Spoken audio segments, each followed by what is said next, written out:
Is there any bright side for dying young man to consider and then be happy? Listen to this story just happened to me. Actually, sometimes I'm proud to tag along with one surgeon I know in the hospital. I like to look at his manner, added to dealing with crisis, and I believe that every time I meet him has a lesson to get.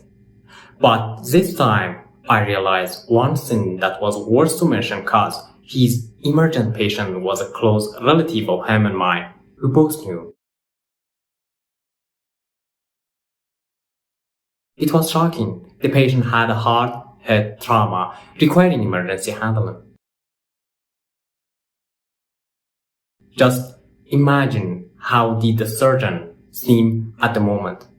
You think there was a sharp intake of breaths getting panic? No, you're wrong. Maybe for me, yes, but not for the surgeon. And it's hard to believe that. On the contrary, he was making joke about the situation with me, not a personal. I, for one, was agitated because I knew how emotional and critical the situation was, but he kept joking, making fun of the small things.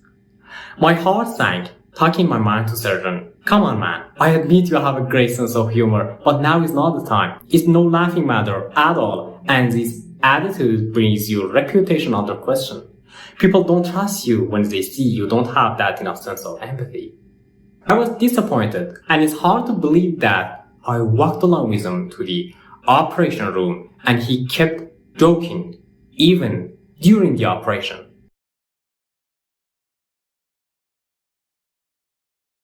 He was happy like he didn't have any emotional connection or family connection with that poor patient. I even felt like he was trying to do that in purpose, like he needed it more than anything or anytime. He was desperately trying to do that in purpose. I don't want to talk about the result of operation, successful or not. Actually, it was successful. But that's beside the point. I'm talking about how you must feel when your patient is dying. Is there any bright side for dying young man to consider and then be happy?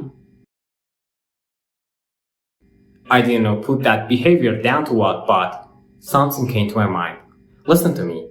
Sometimes it's better to look for the deeper or second message of people's behavior before everything. He's a human. And of course he feels sorry for the patient. And I believe that what he did wasn't looking the other way or being in denial. It was dark humor. Using humor in dealing with crisis and make fun of that. And of course, it meant to lead to psychological evacuation, not anger or fear or hate.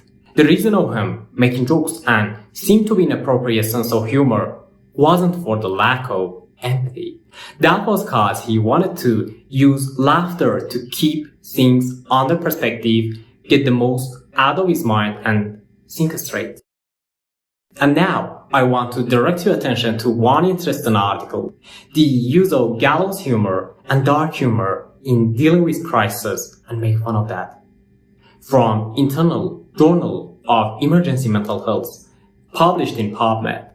This article had written upon the experience of the emergency responders has shown that using humor in dealing with crisis when you're going through a hard situation as a coping strategy works as cognitive and behavior supporter, separate of you from heart pressure, and finally makes you keep your ability to decide under pressure.